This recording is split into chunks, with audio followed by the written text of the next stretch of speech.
Film के शुरू में हमें एक आइलैंड दिखाया जाता है। ये तब का समय दिखाया जा रहा था जब वर्ल्ड वॉर 2 चल रही थी और उस आइलैंड में 2 जहाज को गिरते हुए देखते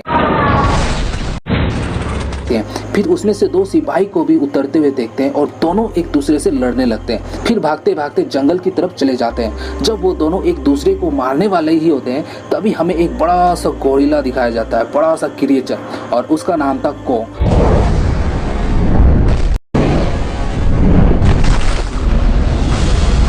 दोनों सिपाही उस कोंग को देखकर बहुत डर जाते हैं और तभी सीन बदल दिया जाता है जिसमें काफी साल के बाद का समय दिखाया जाता है। यहाँ पर जियोलॉजिस्ट की टीम को देखते हैं जिसमें एक आदमी का नाम था बिल और दूसरा उसका साथी था। बिल बहुत सारा रिसर्च करने के बाद उसको एक आइलैंड मिला है और उसको उस आइलैंड में जाने के लिए पैसे चाहिए थे, तो वो सेनेटर के ऑफिस में जाता है और ये दरअसल वही आइलैंड थी जो हमें शुरू में दिखाया गया था।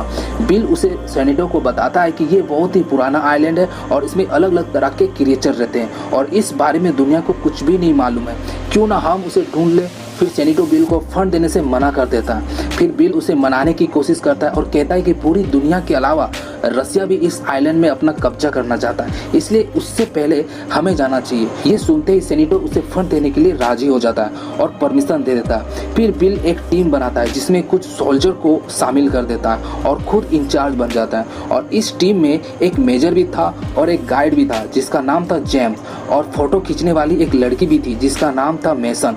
फिर अगले दिन उन लोगों को समुद्र में जाते हुए देखते हैं। फिर वो लोग डिस्कस करते हैं कि जिस रास्ते से हमें हेलीकॉप्टर से जाना है वो रास्ता ठीक नहीं है, क्योंकि उस रास्ते में सिर्फ तूफान आते रहते हैं। और बिल इन सब बातों को इग्नोर करते हुए 6-7 हेलीकॉप्टर में अपने लोगों को बैठाता है और वहाँ से निकल जाता है। फिर उन लोगों को रास्ते में तूफान मिल जाता है। फिर उस तूफान से जैसे तैसे निकल कर उस आइलैंड पर पहुँच जाते हैं। उन लोगों में से एक जियोलॉजिस्ट कहता है कि शायद ये क्रिएचर जमीन के अंदर रहते हैं, तो फिर वो लोग जमीन में बॉम्ब गिराने लगते हैं और ब्लास्ट करने लगते हैं। फिर वहाँ पर हलचल होने लगती है, जानवर इधर से उधर भागने लगते हैं और वहाँ पर हम देखते हैं कि कुछ चीजें हेलीकॉप्टर से टकराने लगती है। फिर वहाँ पर एक बहुत बड़ा क्रिएचर आ जाता है जिसका नाम था कोंग, और वो कोंग बहुत गुस्से में था, लोगों के ऊपर हमला कर रहा था। फिर मेजर उसके ऊपर गोली चलाने बोलता है और जैसे ही गोली चलाते हैं वो और ज्यादा गुस्सा आ जाता है और कोंग हेलीकॉप्टर को तबाह कर देता है। और वो लोग 2 ग्रुप बनाकर आगे बढ़ने की सोचते हैं। एक में मेजर और बिल और उसके सैनिक थे और दूसरे में गाइड जेम्स और वो लड़की मेंसन थी। फिर मेजर बिल के ऊपर गन रखता है और बोलता है तुम हमें यहाँ पर क्यों लाए। वो ऐसा इसलिए कर रहा था क्योंकि मेजर के हेलीकॉप्टर नष्ट हो जाते हैं और उनके कुछ सिपाही मर जाते हैं। बिल कहता है मेजर से ये दुनिया हमारा कभी नहीं था, इस दुनिया में सिर्फ जानवर रहते थे और ऐसे ऐसे जानवर रहते थे जिनके बारे में हम इंसानों को पता भी नहीं है। फिर भी बिल कहता है जब मैं एक दिन समुद्र में सफर कर रहा था तभी एक बहुत बड़ा क्रिएचर ने हमला कर दिया और सभी लोग मारे गए, सिर्फ मैं बच गया। जब ये बात मैंने दूसरों को बताया तो किसी ने भी यकीन नहीं किया। फिर मैंने खुद इसके ऊपर रिसर्च किया। फिर 30 साल बाद मैं यहाँ पर आया हूँ ताकि सबको बता सकूँ कि सच में ऐसे ऐसे क्रिएचर भी होते हैं और ये क्रिएचर जल्द ही इस दुनिया में कब्जा कर लेंगे और इससे पहले हम लोगों को उन क्रिएचर के ऊपर कब्जा करना होगा। फिर आगे देखते हैं कि मेजर का एक सिपाही गायब हो गया था और उसे ढूंढते ढूंढते वो लोग जंगल के अंदर चले जाते हैं। फिर हम देखते हैं कि एक बम्बू एक सिपाही के मुंह के अंदर चला जाता है और वहीं पर उसकी डेथ हो जाती है। फिर वो लोग ऊपर देखते हैं तो एक बड़ी सी मकड़ी दिखाई देती है और उसके पैर बम्बू की तरह लग रहे थे। फिर वो मेजर उस अजीब सी मकड़ी को मार गिराता है अपने बंदूक से। ये जो जंगल होता है इसमें अजीबोगरीब क्रिएचर भरे हुए थे। फिर दूसरी तरफ हम उसी सोल्जर को देखते हैं जो खो गया था और उस सोल्जर को नदी की तरफ कोंग दिखाई देता है। फिर वो देखता है कि एक बड़ा सा ऑक्टोपस उस कोंग के ऊपर हमला कर देता है, लेकिन कोंग उस ऑक्टोपस को मार गिराता है और उसे खाने लगता है। वो सोल्जर ये सब देखकर हैरान हो जाता है और दूसरी तरफ हम जेम्स और उनकी टीम को देखते हैं। फिर उन लोगों को चलते चलते रास्ते में एक बहुत बड़ा बुफालो देखने को मिलता है। वो लोग उस बुफालो को शूट करने वाले थे, तभी थोड़ा सा रुक जाते हैं और देखते हैं कि क्या ये हमला कर रहा था, लेकिन वो कुछ भी नहीं करता और वहाँ से चला जाता है। फिर जब वो लोग आगे जाते हैं तो उनको कुछ कबीले वाले लोग मिलते हैं और उसमें एक आदमी इंग्लिश भी बोल रहा था। दरअसल ये वही दोनों में से एक आदमी था जिसको हमने शुरू में देखा था आसमान से गिरते हुए। वो आदमी उन लोगों को कबीले के अंदर ले जाता है और वो बोलता है कि कई साल पहले हम 2 सोल्जर बच गए थे और यहाँ आ गए थे। मेरे दूसरे साथी को एक क्रिएचर ने मार दिया था और ये अजीब क्रिएचर जमीन के अंदर रहते हैं और ये जो क्रिएचर है ये कॉन्ग का बहुत ही बड़ा दुश्मन था। तुम लोगों ने जब जमीन के नीचे ब्लास्ट किया था तभी ये क्रिएचर ऊपर आ गए और कॉन्ग इन क्रिएचर से हमें बचाता। जेम्स के पास उस जगह पर जाने के लिए बहुत ही कम समय था तो वो बूढ़ा आदमी उनको अपना बोट देता है और फिर मेसन वहाँ पर देखती है कि एक बुफोलो के ऊपर एक बहुत बड़ा हेलीकॉप्टर गिरा हुआ था। फिर उस बुफोलो को बचाने के लिए मेसन उस हेलीकॉप्टर को उठाने की कोशिश करती है लेकिन नहीं उठा पाती। फिर वहाँ पर बड़ा सा कॉन्ग की एंट्री होती है और कॉन्ग उस हेलीकॉप्टर को उठाकर बुफोलो की जान बचा लेता है। मेसन शुरू में कॉन्ग को देखकर बहुत डर जाती है। फिर वो सोचने लगती है कि जब कॉन्ग जानवरों के लिए इतना रहम दिल हो सकता है तो कैसे किसी पर जुल्म कर सकता है। फिर दूसरी जगह हम उस सिपाही को देखते हैं जो खो गया था। फिर उसे एक पेड़ जैसा दिखाई देने वाला क्रिएचर मिलता है। जैसे ही वो क्रिएचर खड़ा हो जाता है तभी वो सिपाही उसे गोली मारने लगता है। फिर वो क्रिएचर वहाँ से भागने लगता है। ऐसा लग रहा था जैसे वो किसी से डर के भाग रहा हो। फिर जब वो सिपाही पीछे देखता है तो उसे स्कल क्रॉलर देखने को मिलता है जिसे देखकर वो क्रिएचर भाग रहा होता है। फिर वो स्कल क्रॉलर आगे बढ़कर उस गुमशुदा सिपाही को खा लेता है। दूसरी तरफ हम देखते हैं कि जेम्स और उसकी टीम बोट को आगे जाने के लिए रेडी कर देते हैं। फिर जेम्स और उसकी टीम लोग वहाँ के कबीले वालों को बाय बाय बोलकर निकल जाते हैं। फिर इसी बोट के सफर के दौरान वहाँ पर उड़ने वाले क्रिएचर आ जाते हैं और जेम्स की टीम में से एक आदमी को उड़ाकर ले जाता है और फिर वो लोग उड़ने वाले क्रिएचर पर गोली चलाने लगते हैं। तभी हम देखते हैं कि वो क्रिएचर उस आदमी के टुकड़े टुकड़े कर देता है। फिर हम देखते हैं कि मेजर की टीम और जेम्स की टीम आगे जाकर मिल जाती है। फिर मेजर उनसे कहता है कि हमें उस गुमशुदा आदमी को ढूंढना होगा, वो हमारा खास आदमी था, हमें वेस्ट की तरफ जाना चाहिए।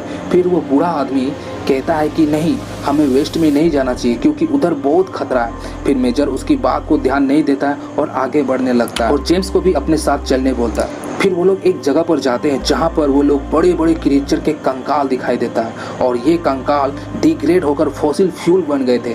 फिर एक आदमी सिगरेट गिराता है और वहाँ पर आग लग जाती है और बहुत बड़ा विस्फोट हो जाता है। इस धमाका से आसपास के स्कल क्रॉलर जाग जाते हैं और लोगों का शिकार करने लगते हैं।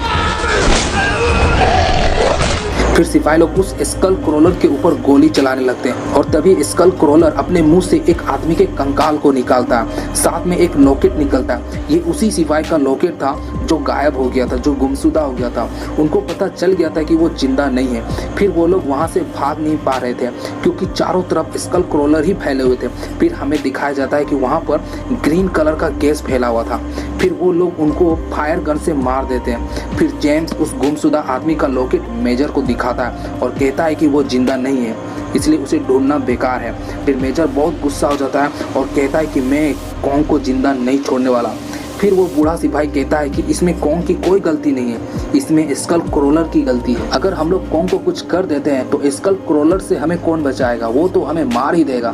फिर मेजर यहाँ किसी की भी बात नहीं सुनता और कॉन्ग को मारने के लिए उतावला हो जाता है। फिर जेम्स मेजर को कहता है कि आप लोग आगे चले जाइए, हम लोग बोट के पास आसपास इंतजार करेंगे।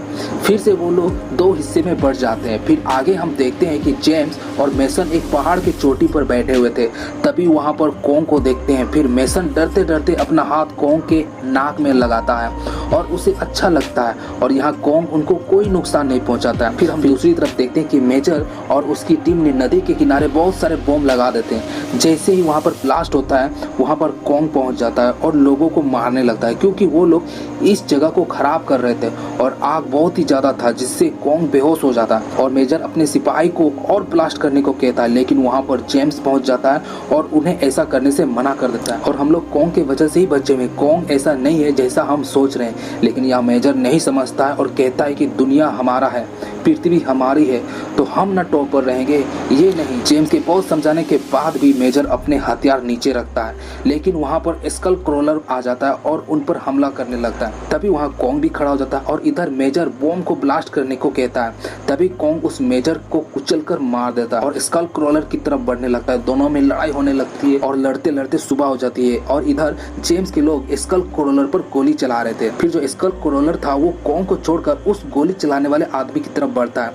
इधर कॉन्ग पानी में गिरा हुआ था और चेन के साथ फंसा हुआ था, और इधर एक सिपाही खुद के पास जितने भी बम थे वो सभी को एक्टिव कर देता है और स्कल क्रोलर के आगे खड़ा हो जाता है। उसने सोचा होगा कि शायद ये स्कल क्रोलर मुझे खा लेगा और उसके पेट के अंदर ब्लास्ट हो जाएगा, लेकिन स्कल क्रोलर ऐसा नहीं करता है और उस सिपाही को अपनी पूंछ से मारकर दूर पहाड़ की तरफ फेंक देता है और वहीं पर ब्लास्ट हो जाता है। फिर वो स्कल क्रोलर बाकी लोगों की तरफ बढ़ता है, तभी कॉन्ग भी खड़ा होकर उसे जंजीर से अपनी तरफ खींचता है। और दूसरी तरफ मेसन पहाड़ पर खड़ी थी, तो वो कॉन्ग उस स्कल क्रोलर को उस पहाड़ की तरफ फेंक देता है, जिससे क्या होता है कि मेसन जो है वो पहाड़ से नीचे पानी की तरफ गिर जाती है। और इधर कॉन्ग स्कल क्रोलर को बहुत मार मारता है, फिर उसका जबड़ा तोड़कर उसकी जान ले लेता है।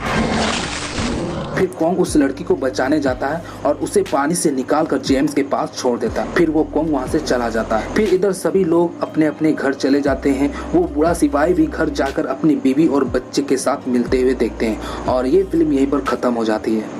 लाइक और शेयर ठोक दीजिए, महाकाल का दबा के लाइक और शेयर ठोक दीजिए।